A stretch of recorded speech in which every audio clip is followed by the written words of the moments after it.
1부 때 그 그리스도를 위하여가 뭐냐. 이제 우리가 그리스도를 위하여 살아야 되는데 이걸 좀 풀어서 우리가 나눴어요. 좀 정리를 하고 그리고 이제 또 15절 이하의 말씀을 좀 봤으면 좋겠는데 그리스도를 위해 사는 것은 이 말씀 그러니까 그리스도를 위하여 뭘 한다. 내가 누구를 위해서 뭘 한다. 자식을 위해 무엇을 한다. 그런 게 아니고 율법적인 표현이 아니고 그러니까 이제 이걸 우리가 하나님 말씀을 가지고 이해를 해야 되는데 그러니까 내가 그리스도와 함께 연합한다. 그리스도를 위하여 산다는 거는 내가 믿음으로 사는데 그리스도로 산다.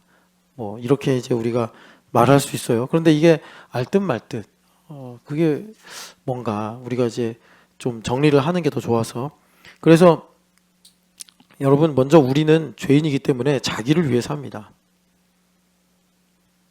이거는 여러분 한번 자기를 위해 사는 게 뭐냐 이걸 좀 아시려면 성경도 물론 욥기, 예레미야서 뭐 이런 데서 깊이 있게 막 다루고 있는데 뭐 로마서 7장 이런 데서도 근데 좀 이제 우리가 풍성하게 막 생각을 하면서 비교하면서 알 수 있는 좋은 텍스트가 그 마크 트웨인이 마지막으로 쓴 소설이 있어요. 사람은 무엇인가? What is a man? 이런 소설이 있는데 거기서 이런 말을 합니다. 간디가 제일 이기적인 사람이다. 뭐 이런 말을 해요. 그러니까 자기를 위해 산다는 게 뭐냐? 여러분 이거 벗어날 수가 없습니다.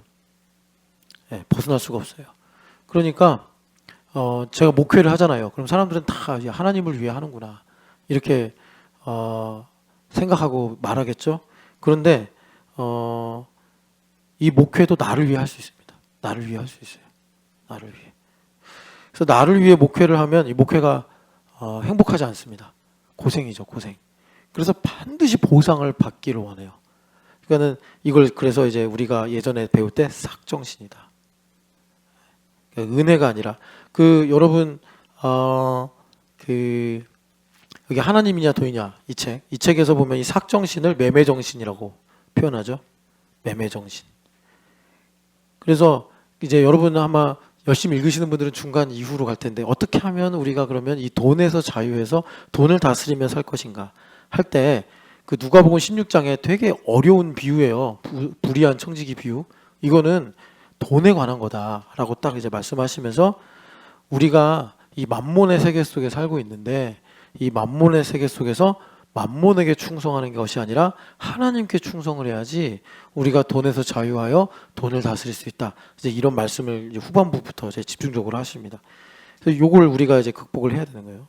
그래서 오늘 제가 여기 이제 인용해서 여러분들한테 소개해 드린 이 내용이 뭐냐면 우리는 매일의 생활에서 돈에 대한 분명한 입장을 표현해야 할 물음에 직면하고 있다. 이게 무슨 말이냐?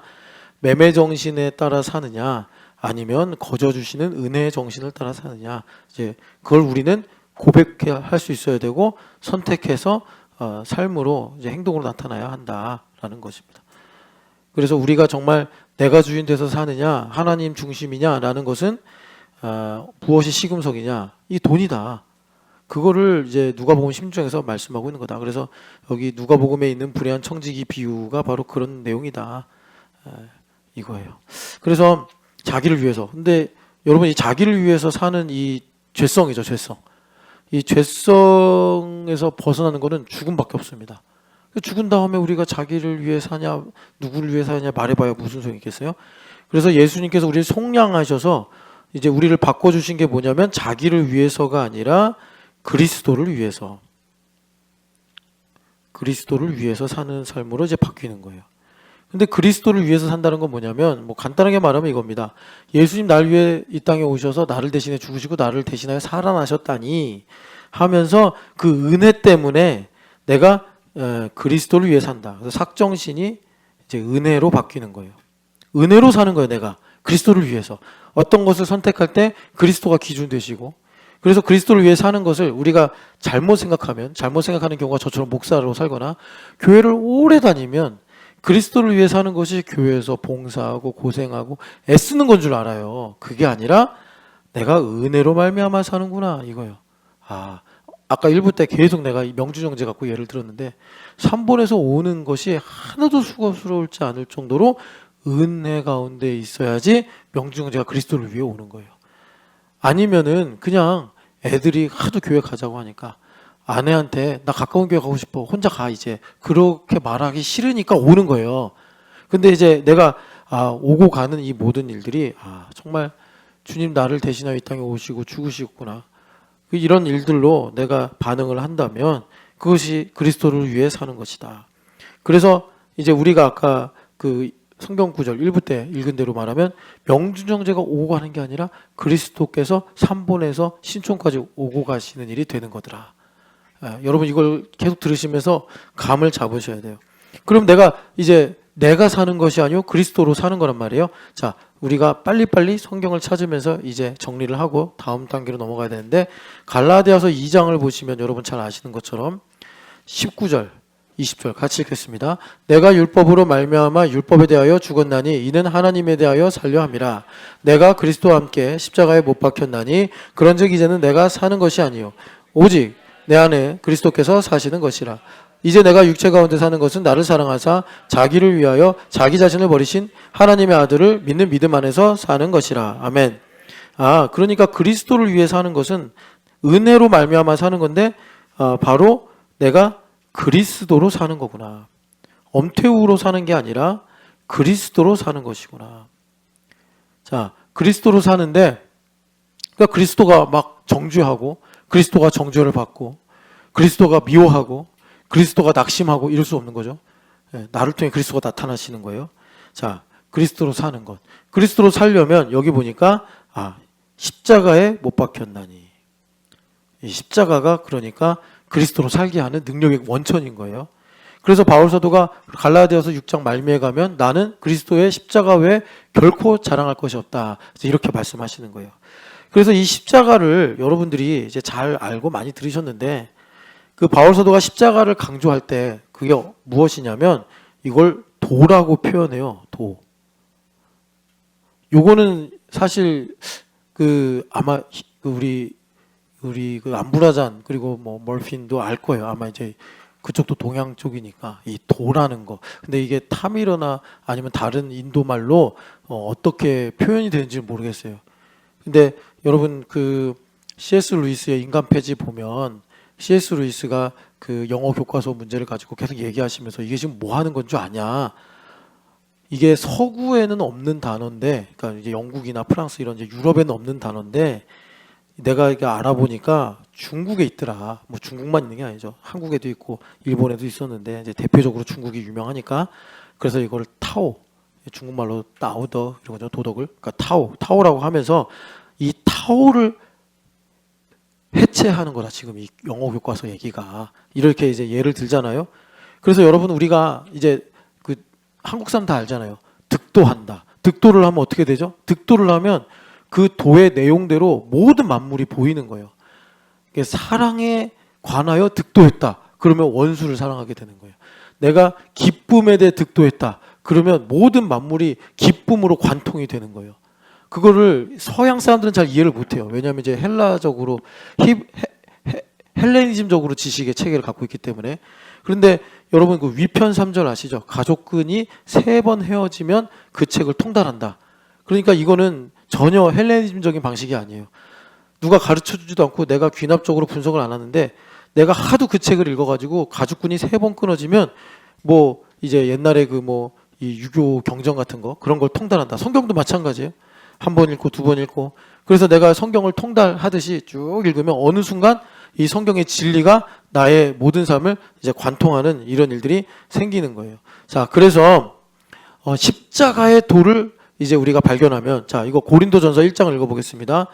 그러니까 사무엘부 가서 예배 잘해. 네 맘대로 예배하지 말고 괴로워하지 말고 자식이 말이야. 1장 18절 같이 읽겠습니다. 십자가의 도가 멸망하는 자들에게는 미련한 것이요 구원을 받는 우리에게는 하나님의 능력이라. 아멘.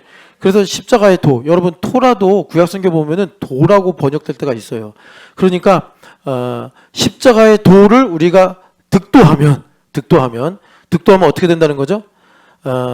여기 이제 20 어디입니까? 4절 5절에 나와 있는데 같이 읽겠습니다. 오직 부르심을 받은 자들에게 유대인이나 헬라인이나 그리스도는 하나님의 능력이요 하나님의 지혜니라. 하나님의 어리석음이 사람보다 지혜롭고 하나님의 약하심이 사람보다 강함이라. 아멘. 내가 그리스도 안에 있어요. 그럼 나의 어리석음은 하나님의 계획 가운데 하나님의 어리석음이에요.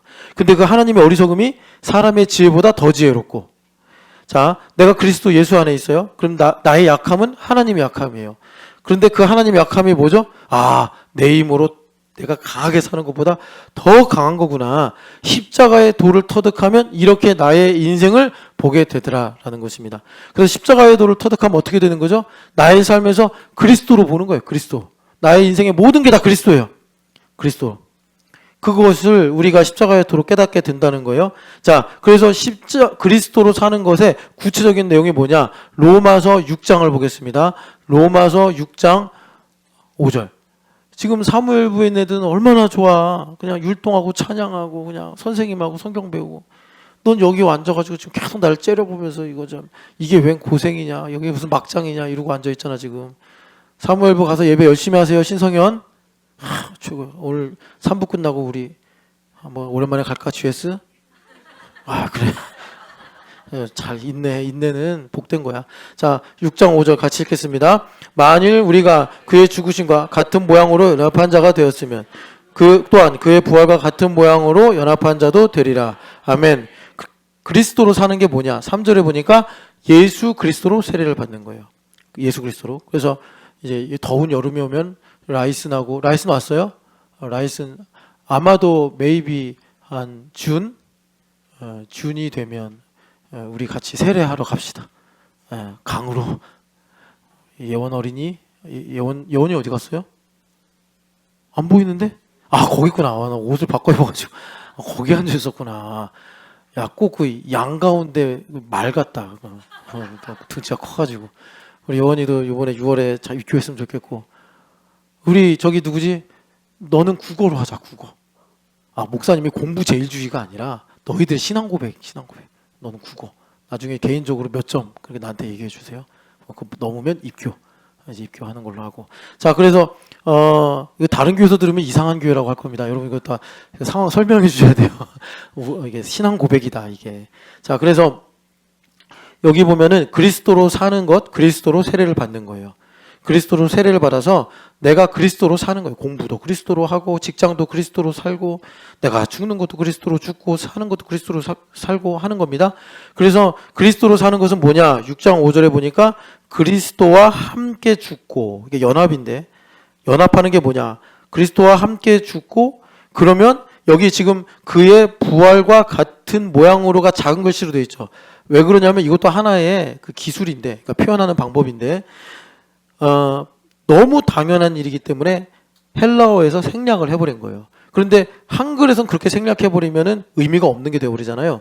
그래서 대한성서공회에서 작은 글씨로 원본엔 없는데, 그러니까 사본엔 헬라어에는 없는데 이게 있어야지 말이 된다 해서 작은 글씨로 첨언을 한 거예요. 그래서 함께 죽으면 당연히 함께 산다. 그래서 십자가의 도인 거예요. 부활의 도가 아니라 그래서 십자가의 도인 거예요. 함께 산다. 그래서 여기에 방점을 찍힌다고. 그래서 우리가 자랑할 건 십자가란 말이에요. 그럼 당연히 부활이 우리 가운데 나타나게 된다. 그래서 함께 죽고 함께 산다. 그래서 이제 내가 이렇게 이걸 이제 믿음으로 산다는 거예요. 이거를 예수님을 믿는다. 예수님을 믿는데 성경 지식 많은 거 다 필요 없어요. 예수님을 믿는다. 뭐 은사가 많다 다 필요 없어요. 다 중요한데 본질이 뭐냐면 예수님과 연합이 돼야 된다. 그래서 예수님과 함께 죽어야 된다. 함께 죽어야 된다. 그래서 나사로를 통해서 주님 보여주신 거예요. 자기는 부활 생명이라고. 그 뭡니까? 만약에 우리 김상문 형제가 열심히 사는데 가난이 생겨. 그러면 우리는 평생 죽기를 두려워하여 종노릇하는 이 죄성이 있기 때문에 정죄를 받는다고. 뭐 나는 만약에 우리 누구지? 시가 아니라 수지가 아까 전에 우리 누구냐? 이세미가 자기 AI 바둑 로봇을 샀다고 저한테 자랑을 하는 거예요. 야, 그래서 내가 생각을 해봤거든. 그게 한 150만 원 해. 그러니까 그거 너 한 해 생일 선물을 10만 원이라고 치자. 그럼 앞으로 15년에 생일 선물을 값을 냈다. 이렇게 생각하면 딱 맞아요. 우리 이세미가 열 몇 살이지? 12살? 5학년이니까 12살, 그지? 그러니까 이제 20살까지는 생일 선물이 뭐 없어도 된다. 이렇게 생각하면 돼. 그 AI 로봇을 갖고 열심히 바둑을 두세요. 그걸로 전도하고, 그렇게 하면 되는 거예요. 자, 그래서 우리 수지가 아빠, 나 바둑 로봇 사줘요. 근데 우리 김성문 형제가 돈이 딱 있으면 좋겠는데 없어. 그럼 정죄를 받죠. 정죄를 받아도 난 좋은 아빠가 아닌가 봐. 난 잘못 살았나 봐. 난 불행한가 봐. 막 이렇게 되죠. 그럴 때 예수님 뭐라고 그러세요? 상문아, 그건 죽을 병이 아니다. 그러신다고. 여러분 그 요한복음 11장 가서 너무나 훌륭하고 너무나 복된 말씀이니까 요한복음 11장 몇 절입니까? 여러분 꼭 기억하세요. 4절 같이 읽어보겠습니다. 예수께서 들으시고 이르시되 이 병은 죽을 병이 아니라 하나님의 영광을 위함이요 하나님의 아들이 이로 말미암아 영광을 받게 하려 함이라 하시더라. 아멘. 이거예요. 뭐 여러분 오고 가는 중에 들으시겠지만 사실 허윤실 집사님, 허우성 집사님의 아버님께서 위독하세요. 그래서 참 우리가 기도를 많이 해줘야 되는데 슬프죠. 아버님이니까. 그런데 우리 부활생명이신 예수님은 우성아, 이건 죽을 병이 아니다. 말씀하시는 거예요. 죽을 병이 아니다. 이 일은 하나님의 영광을 위함이다. 예. 여러분 우리 아버님 유실자매로부터 시작을 해서 오빠 전도하고 동생 전도하고 마침내 아버지 어머니도 다 전도했어요. 그래서 우리 아버님 유실자매 아버님이 제 대학교 때 스승님이 교수님을 그만두고 목회를 하시는 그 교회 성도예요. 참 어떻게 세상이 이렇게 좁아요. 제가 정말 좋아하는 선생님이고 그 선생님이 저를 많이 치유해 주셨어요. 책도 많이 빌려주시고 하여튼 간에 재미있게 제가 헬라어 읽잖아요. 헬라어를 가르쳐 준 분이 그분이에요. 참 재미있게 잘 배웠는데 근데 그 교수님 교회 성도예요. 너무나 감사한 일이죠. 그러니까 여러분 다 아셔야 돼요. 성도의 죽음은 명예로운 죽음이에요. 시편에 나와요. 명예로운 죽음이에요. 그러니까 이제 아버님의 명예를 높여드려야 되는 거예요. 그래서 여기 주님의 말씀이 그거예요. 이것은 하나님의 영광을 위함이요. 그리고 그리스도께서 하나님의 아들이라 일컬음을 받기 위한 일이다. 이거예요. 그 믿음을 갖고 이제 우성 집사님 아버님 섬기고 배우고 그리고 여러분 아시겠지만 정말 이 시간이 밀도가 있습니다. 밀도. 우리 우성 집사님에게는 아주 밀도가 높은 시간이에요. 예, 그럴수록 어떻게 해야 돼요? 겸손하게. 예, 하나님 바라보면서 이제 한 걸음 한 걸음 이렇게 살아야 돼. 자, 그래서 우리 인생이 그렇단 말이에요. 걱정이 오든 두려움이 오든 우리 부활 생명이신 예수님 우리한테 뭐라 그래요? 죽을 병이 아니다. 이것은 하나님의 영광을 위한 일이다. 그래야 여러분 부활 생명으로 나를 믿는 자는 결코 죽지 않겠고 죽어도 다시 살리라 하신 그 생명이 나타나서 나의 삶에 하나님의 통치가 임하게 되더라라는 것입니다. 자, 그래서 우리가 바울 사도가 자 빌립보서로 가겠습니다. 빌립보서. 그래서 바울 사도가 이렇게 예수님과 함께 죽고 예수님과 함께 사는 삶을 어떻게 말씀하시느냐. 자, 빌립보서 3장 8절 말씀 같이 읽겠습니다. 또한 모든 것을 해로 여김은 내 주 그리스도 예수를 아는 지식이 가장 고상하기 때문이라. 내가 그를 위하여 모든 것을 잃어버리고 배설물로 여김은 그리스도를 얻고 그 안에서 발견되려 함이니. 아멘. 자, 그래서 이제 이걸 적용하면 우리가 어떻게 사는 거예요? 그리스도를 얻기 위해 사는 거예요. 그리스도를 위해 사는 것은 그리스도를 얻기 위해 사는 거예요. 왜? 그리스도를 아는 지식이 가장 고상해. 예, 그래서 그리스도를 얻기 위해 사는 것인데 왜 그리스도를 얻으려고 그래요? 자, 우리 차정원 집사님이 일준 집사님이랑 살아요. 사랑하죠. 그러면 일준 집사님한테서 뭘 발견해야 돼요? 그리스도를 발견해야 돼요. 그리스도를 발견해야 돼요. 그래서 예수님께서 뭐라고 그러셨어요? 나는 빛이다. 이렇게 말씀하신 거예요. 빛이다. 자, 그러면 그냥 전일준 집사님이 이렇게 동그라미라고 합시다. 간단하잖아요. 절반은 좋고 굿, 절반은 좋아. 절반은 not good. 예, 안 좋아. 예, 이게 그냥 기본값이에요. 그러면 이걸 이제 어둠이라고 할 수 있죠. 어둠. 자, 예수님 빛이시니까 여기서도 그리스도를 얻고 여기서도 그리스도를 얻어야 돼. 그럼 왜 그렇게 그리스도를 얻어야 되느냐? 이게 되게 중요해요. 되게 중요해. 왜 중요하냐? 그리스도 안에 차정은이 있기 때문이에요. 차차 자매가 그리스도 안에 있는 거예요. 우리는 죄인이라는 말은 뭐냐면 나를 잃어버렸다는 거예요. 나를 잃어버려서 내가 누군지도 모르고 내가 누군지도 모른다는 거는 내가 어디로부터 와서 어디로 가는지를 모르는 거예요. 내가 열심히 살고 열심히 온유 키우고 열심히 학교에서 애들 가르치고 제가 물어봤어요. 항상 이렇게 학교 선생님 어떻게 살아요? 이렇게 물어보면 맨날 힘들다, 어렵다, 난 교사 괜히 됐다 막 이런 얘기를 많이 하셔가지고 한번 솔직하게 물어봤어요. 애들이 좋아하냐? 애들이 좀 좋아한대요, 자기를. 그리고 그러면 영어 시간을 애들이 재밌어 하냐? 좀 내가 웃긴대요. 이게 막 웃기려고 애들 열심히 해도 너무 좋을 거 아니에요. 영어 시간이 재밌으면 얼마나 애들이 학교 다니기 좋겠어요.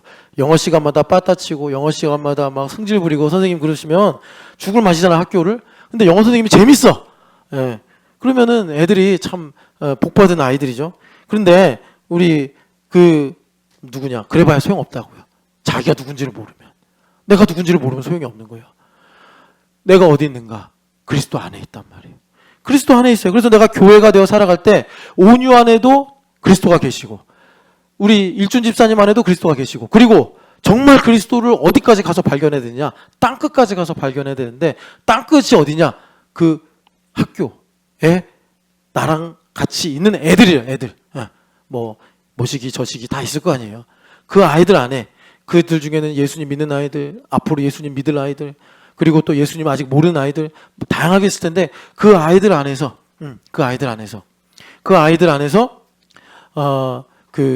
그리스도를 발견하는 거예요.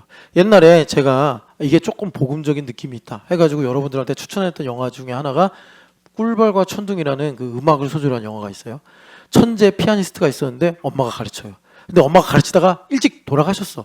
그래가지고 얘가 트라우마가 생겨서 이제 피아노를 못 치고 있는데 엄마가 남겨놓은 그 빛과 같은 하나의 희망이 있어가지고 얘가 이제 마지막이다 생각하고 콩쿠르에 나가죠. 그래서 진리를 발견하는데 그걸 조금만 바꾸면 완전히 성경의 진리랑 똑같아. 그게 뭐냐면 엄마가 이제 이 아이한테 피아노를 가르치면서 어떻게 가르쳤느냐? 빗소리 들려? 피아노로 한번 바꿔봐. 너 이 소리 들려? 이거 한번 피아노로 바꿔봐. 그러니까 그런 것들을 이렇게 하면서 온 만물이 노래를 하고 있구나. 그런 추억이 있었어요. 그런데 나중에 이제 콩쿠르에 가서 좌절하고 또 부딪히고 갈등하고 이런 과정을 겪으면서 나중에 깨닫는 거예요. 모든 만물이 나를 위해 노래하고 있었구나. 그래서 연주를 해야 될 이유를 찾게 되는데 이건 이제 일본 사람들이 예수님 모르니까 그렇게 스토리를 만든 거고 우리는 진리 가운데 어떻게 말하는 거죠? 모든 만물이 그리스도를 위하여 기뻐하고 노래하고 찬양하고 있구나. 그런데 그 그리스도 안에 내가 있구나. 이러면 진짜 너무 이제 좀 저의 이 저렴한 표현으로 말하면 미치고 팔짝줄 노르지. 그리스도 안에 내가 있다니. 그리스도 안에 내가 있다니.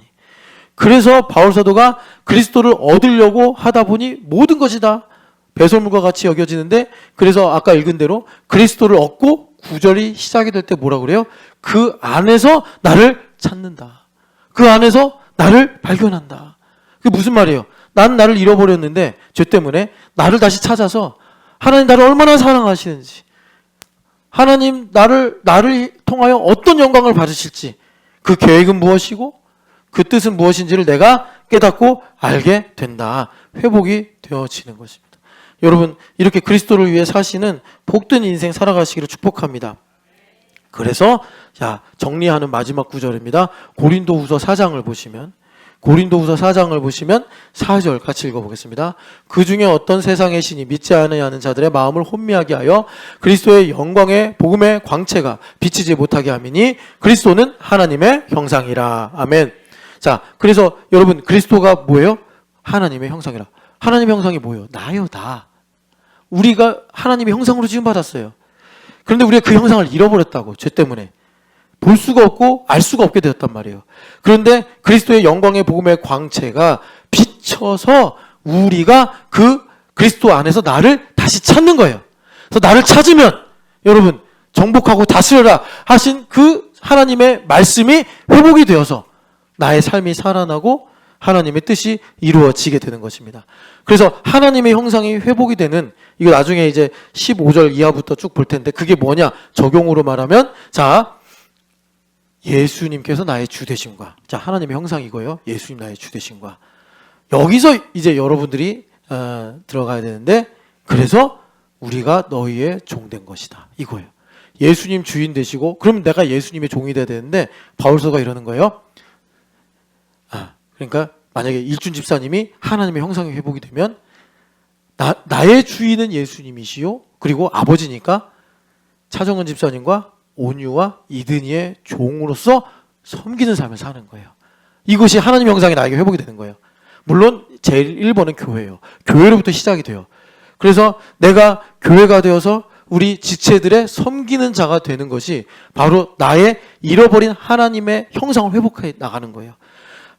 예수 그리스도의 얼굴에 있는 영광의 봄의 광채가 어둠을 뚫고 나를 비추어서 나의 잃어버린 하나님의 형상을 회복하게 되더라라는 것입니다. 이것이 그리스도를 위해 사는 삶입니다. 여러분 그리스도를 위해 사셔서 정말 여러분들의 삶의 그 경계선까지, 그 경계선이 뭐겠어요? 내가 세상에 나가서 일하는 거예요. 그 만몬이 지배하는 그 지경까지 나아가셔서 여러분 하나님의 형상 회복하시기를 축복합니다. 자, 그러면 구체적으로 골로새서 1장 15절부터 20절 그리스도는 누구신가? 누구신지를 알아야지 제대로 그리스도를 위해 살 거 아닙니까? 자, 여기 보면은 여러분 그 한글 성경은 헬라어 성경처럼 이 문장 부호가 없어요. 그건 어쩔 수 없는 거예요. 그런데 이거를 좀 우리가 이제 보면서 살펴보겠습니다. 제일 먼저는 자, 예수님을 두 가지로 여기서 바울 사도가 말씀하시는데 하나님의 형상이요. 그리고 여기 보면은 모든 피조물 중에 장자다. 먼저 나신이다. 장자다. 이렇게 말씀해요. 그러니까 그리스도가 두 가지입니다. 보이지 아니하는 하나님의 형상. 그리고 피조물 가운데는 장자. 그러니까 이거는 우리와 하나님과의 관계. 이거는 만물과의 관계. 하나님께서 인간을 창조하실 때 영광을 위해서 찬양하도록 지으셨어요. 그래서 인간은 하나님과 이 만물 사이에 제사장이에요. 제사장. 그러니까 하나님도 섬기고 만물도 섬기고. 그래서 하나님과 만물을 연결시켜주는 그 위치에 있는 거예요. 하나님의 창조 계획 속에서. 그래서 아까 전에 본 대로 우리는 화목하게 하는 직분을 가진 사람들이에요. 하나님과 만물을. 어떻게 화목하게 하죠? 찬양을 해서. 하나님을 찬양해서. 그럼 찬양할 때 뭐가 중요해요? 여기 악기가 중요해요? 노래를 잘 부르는 그게 중요해요? 아니에요. 왜 찬양해야 되는지를 알아야 돼요. 왜 찬양해야 되는가? 하나님의 뜻을 알아야 돼요. 그래서 우리에게 자유의지를 주신 거예요. 그래서 그 자유의지만큼 찬양이 커지는 거예요. 여기 막 오케스트라 불러놓고 여기 드럼 건반 막 이렇게 막 조명해놓고 그게 큰 찬양이 아니고 바울 사도가 말씀하시는 것처럼 내가 하나님의 일꾼으로 자천하여 하나님의 뜻이 이거면 나의 자유의지로 이만큼 드리겠나이다. 그게 큰 찬양이에요. 큰 찬양이에요. 그래서 저는요, 여러분 좀 제가 저는 사실 이제 참 어려서 고생 안 했어요. 우리 부모님 참 좋은 분들이라. 근데 이게 사람마다 다르잖아요. 저는요, 이렇게 이제 우리 교우들하고 같이 지내면서 정말 어찌할꼬. 그러니까 이제 부모님의 아픔, 상처 이런 거. 그런데 저는 여러분 제가 무슨 이렇게 호도하려고 하고 제가 막 이런 걸로 막 사람을 붐업시키려고 하는 게 아니라 상급이 큰 거예요. 여러분 저는 정말 이거 많은 걸로 봤습니다. 그러니까 이런 거예요. 저도 그래서 죄송합니다.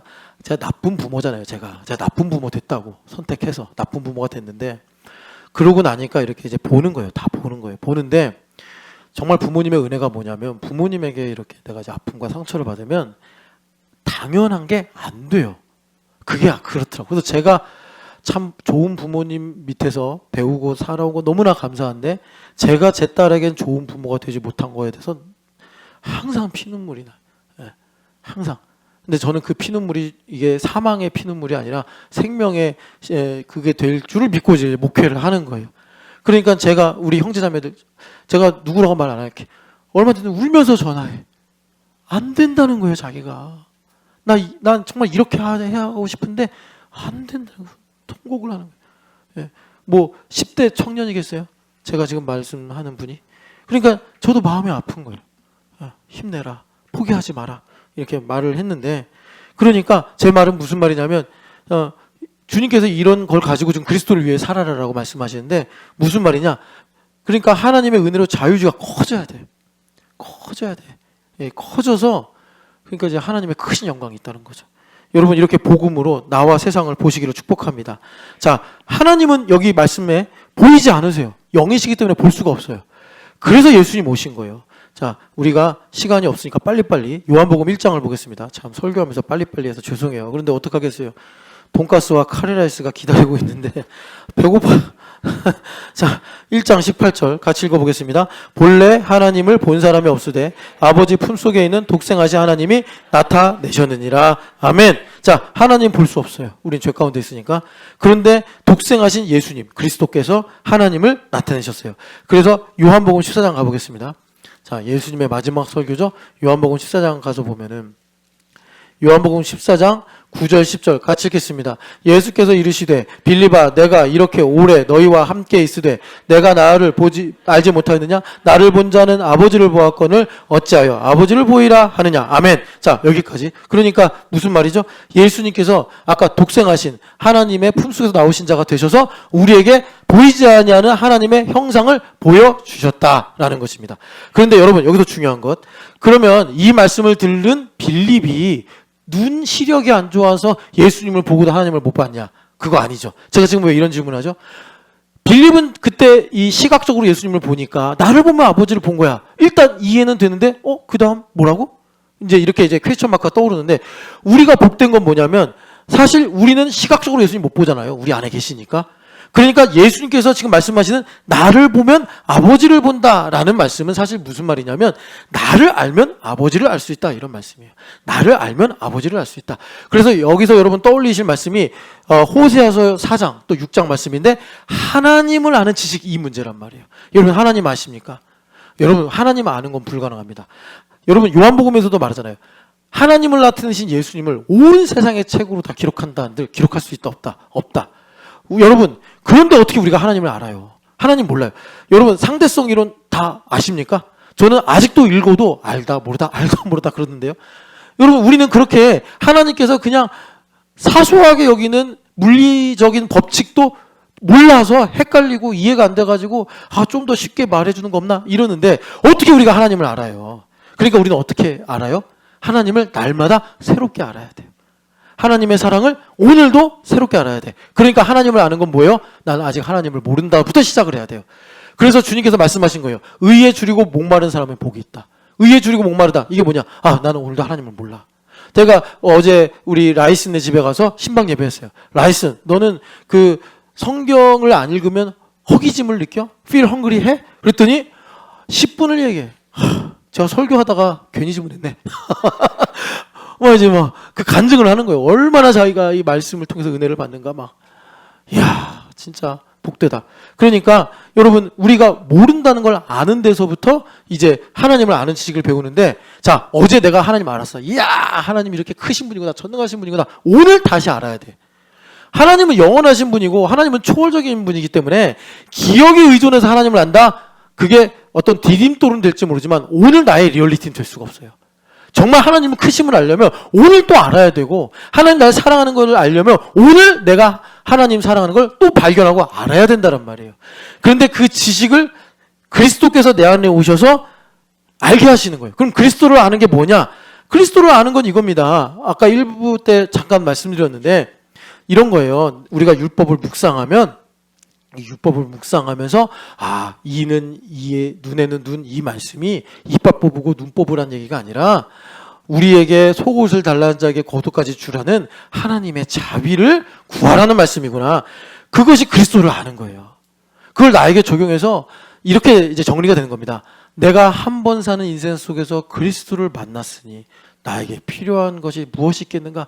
나에게 부족한 것이 무엇이 있겠는가? 이렇게 이제 정리가 되는 겁니다. 그 사실이. 그래서 우리가 이렇게 그리스도를 알므로 보이지 아니하시는 하나님의 형상을 우리가 깨닫고 알게 되더라. 그래서 하나님의 형상을 보니 내 영혼이 만족합니다. 이렇게 이제 우리가 고백하는 거예요. 그것이 그리스도를 아는 것이고, 자, 여기 만물, 이거 중요합니다. 만물. 자, 만물과의 관계에서 예수님께서 장자가 되셨다. 그래서 새벽인가 설야 때 한번 말씀드렸어요. 이거 우리한테 개념이 없어요. 여기 한국이 가지고 있는 장남 이런 걸로 가지고 여러분 장자 개념 그냥 이해해 버리시면 안 돼요. 그래서 구약 성경에 염소, 소부터 시작해서 지파, 또 이스라엘, 또 여러 이제 장자들 나오잖아요. 그걸 갖고 하나님께서 이 장자 개념을 여러 내러티브로 말씀했어요. 여러분 장자라는 이 성경의 개념을 이해하시려면 캡슐을 생각하시면 됩니다. 캡슐. 그래서 이게 만약에 캡슐이라고 합시다. 이 캡슐 안에 그러니까 모든 지식, 모든 뭐 필요한 소재, 모든 능력 이게 다 들어가 있어. 그래서 이걸 내가 딱 먹으면 만약에 캡슐이에요. 그래서 여기 누구냐 승민자매인데 승민자매 이제 플로리스트잖아요. 그럼 내가 그걸 배우지 않아도 이 플로리스트라는 캡슐을 먹으면 승민자매가 가지고 있는 지식과 감각과 능력과 경험과 또 모든 것이 이 캡슐 안에서 다 있어서 내가 그렇게 살아갈 수 있게 되는 거예요. 예수님께서 장자라는 게 뭐냐? 캡슐이라는 캡슐. 그래서 예를 들어 이런 겁니다. 내가 가난하게 태어났어요. 복음을 들었습니다. 예수님을 믿으면 돈에서 벗어나 자유하게 될 수 있으며 돈을 다스릴 수가 있다. 그러면 그 물질을 다스리시는 통치의 캡슐이란 말이에요. 예수님께서. 이 캡슐을 먹으면 내가 하나님께서 너는 이제 땅을 정복하고 다스려라. 거기 만물도 물질도 포함되는 거 아닙니까? 그렇게 살아갈 수 있는 지혜와 능력이 그리스도 예수 안에 있더라라는 것입니다. 그래서 바울 사도가 그래서 그리스도를 얻기 위하여 내가 달려간다.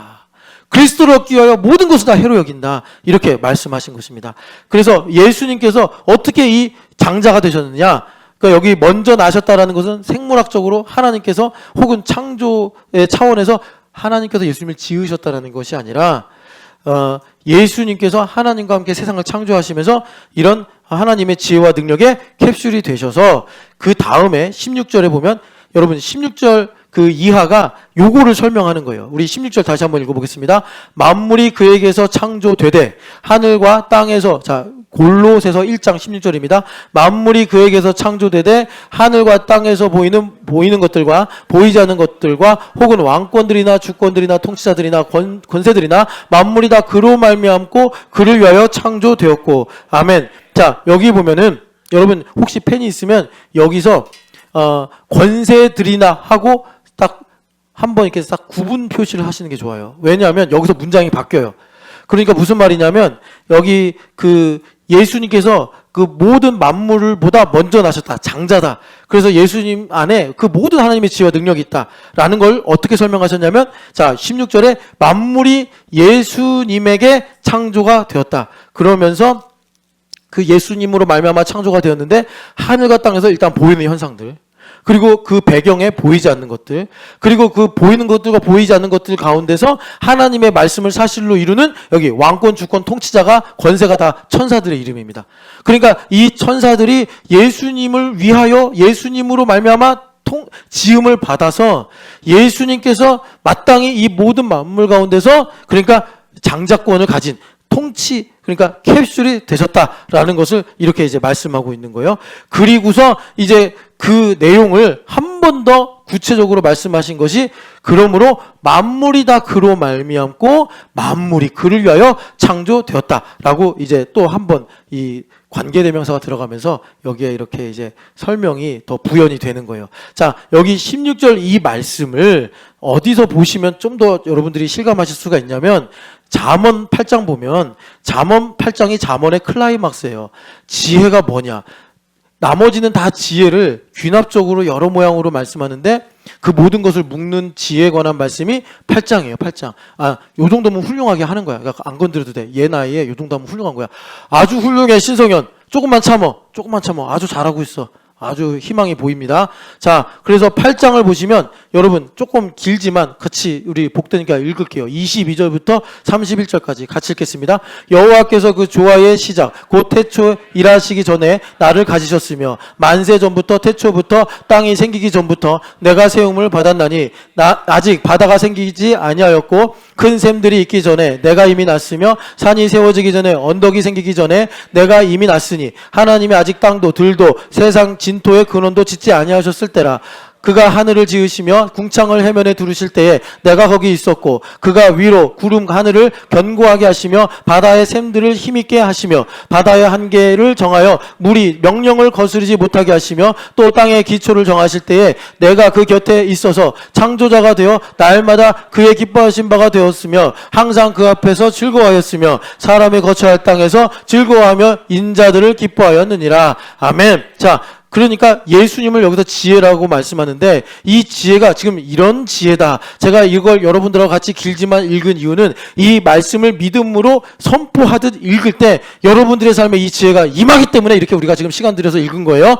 그럼 이 지혜가 도대체 뭐냐? 이 지혜를 여러분 욥기 38장에 가보시면 그 엘리후도 말씀하고 예수님 하나님도 말씀하시는데 38장은 하나님께서 물어보시는 거예요.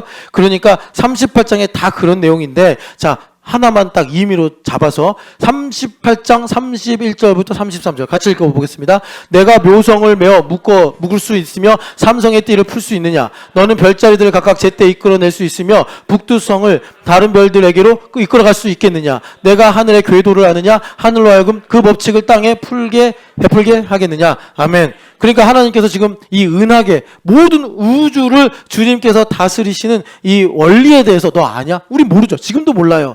근데 하나님은 알고 계시고 그 하나님의 공의가 그리스도 예수 안에 지혜로 충만하게 있다는 것입니다. 자, 이걸 왜 질문하시겠어요? 우리가 무슨 천문학자입니까? 왜 질문하시겠어요?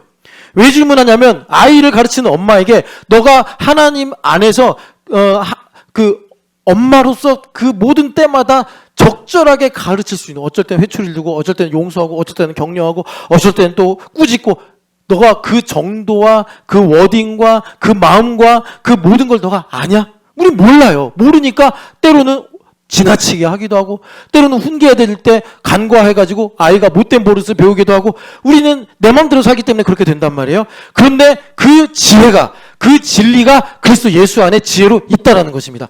그래서 예수님을 알면 이제 하나로 좀 종합해서 말하면 왜 지금 이 일이 나의 인생에 있는가? 나는 그리스도 예수 안에 있는데. 그 답이 예수님 안에 지혜로 있다라는 것입니다. 근데 그것이 지금 하나님께서 이 별들을 가지고 말씀하시는데 이걸 알 수 있냐? 그러니까 이렇게 말해야지, 아, 원래 그 답은 내가 모르는구나. 그러니까 조금 있으면 우리 경찰자가 아빠가 되는데 어떻게 해야 좋은 아빠가 될지 몰라요. 몰라. 아무리 책 읽고 아무리 강의 들어도 몰라요. 왜? 아는 거 빼고는 모르니까. 미래도 알지 못하고 사람의 속도 모르고 내 속도 모르고.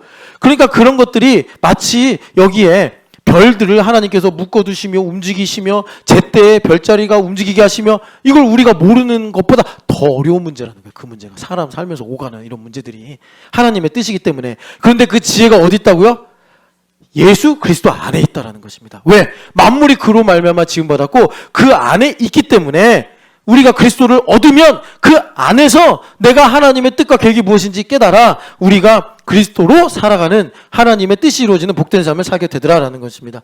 그래서 여기 보면 16절 끝나고 17절, 즉 여기서 이제 즉 또한이라고 번역했는데 즉이라고 해도 또 이해가 더 쉬워요. 즉 만물이 그가 만물보다 먼저 계시고 만물이 생기기 전에 먼저 계셨고, 그러니까 우리 안부르다니 수소 연구하는데 수소보다 먼저 계시고, 그러니까 그리스도 예수 안에 모든 지식이 있는 거예요.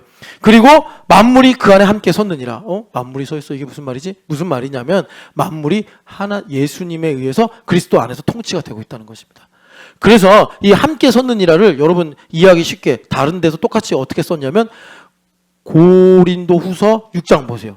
자, 만물하고 사람은 다르죠. 왜? 만물에게는 자유의지를 안 주셨고 사람은 자유의지를 가지고 있어요. 그래서 만물은 예수님께서 이제 십자가에 달려 죽으시고 죄를 이기시자마자 그리스도 예수 안에서 함께 서 있는 것, 그러니까 인간이 타락하기 전에 그 상태가 회복이 돼서 만물이 지금 예수님 안에 서 있단 말이에요. 그런데 인간은 하나님께서 영광을 위해 창조하셨기 때문에 4절 같이 읽겠습니다. 오직 모든 일에 하나님의 일꾼으로 자천하여 많이 견디는 것과 환난과 궁핍과 가난과, 여기 보면 하나님의 일꾼으로 자천했다. 이게 아까 전에 만물이 그리스도 안에 함께 서 있다와 같아요.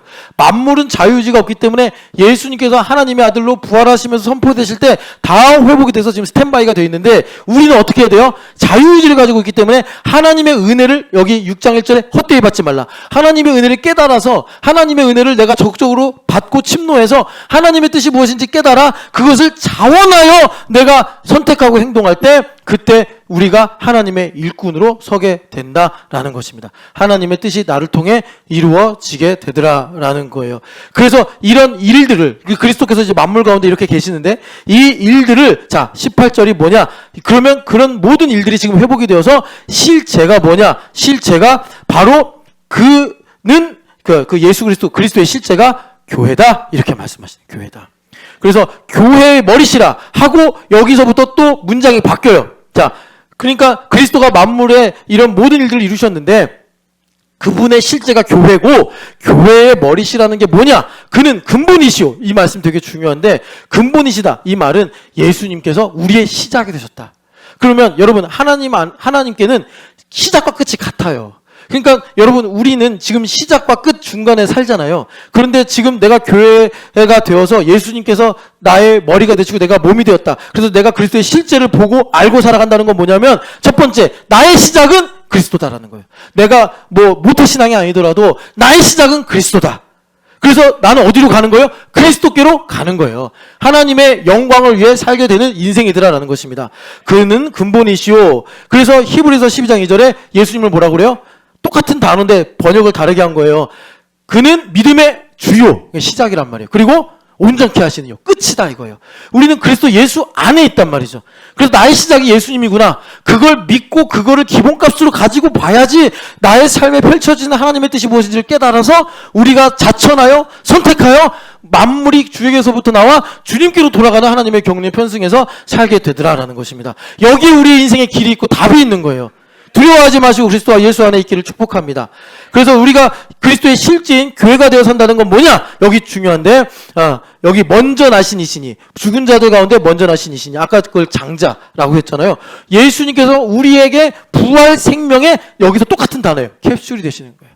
그래서 우리가 교회 안에서 예수님을 맛보고 예수님을 먹잖아요. 예수님의 살과 피를 먹는 거니까 그리스도를 먹고 그리스도를 마시면 어떻게 되느냐? 부활 생명이 내게 들어와요.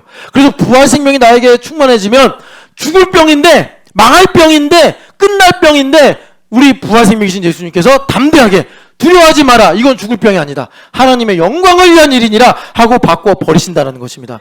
그것이 바로 내가 교회가 되어 그리스도를 실제로 내가 믿고 살아갈 때 주님께서 부활 생명으로 우리에게 역사하시고, 마지막이 뭐냐면 만물의 으뜸이 되신다. 이 만물의 으뜸이 되신다는 게 이거예요. 그러니까 우리가 만물 현실 속에서 살아갈 때 답이 필요하잖아요. 선택을 해야 되니까. 방법이 필요하잖아요. 그런데 그 모든 것에 그 하이엔드가 되시는 분이, 퍼스트가 되시는 분이 예수님이시더라라는 것입니다. 그래서 그리스도를 얻어야 돼요. 여러분 이거 여기에서 조금도 주저하시면 안 돼요. 이건 종교적인 말이야. 이거는 교회에서 하는 말이야. 아니에요. 여러분 우리가 살아가면서 수없는 많은 선택을 해야 되는데 그게 다 만물 안에 들어가 있단 말이에요. 예수님 거기서 으뜸이 되셨다. 그러니까 예수님께 가장 좋은 답이 있다. 신성현은 어떻게 하면 예배자를 키울 것인가? 그리스도 안에 있단 말이에요. 그리스도 안에 있다.